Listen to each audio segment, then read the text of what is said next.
24y and minus 32 equal to 0.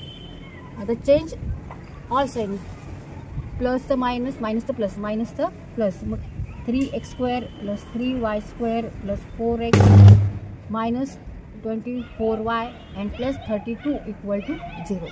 And this is the required equation of the locus.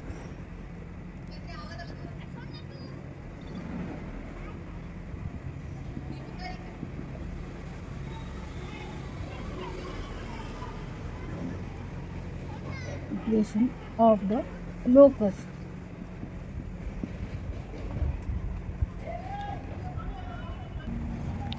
इथे हे पण answer आहे आणि हे पण आपण जेव्हा साइन चेंज करतो आपण सगळ्याच साइन चेंज केला आहे, त्यामुळे हे पण आन्सर आहे.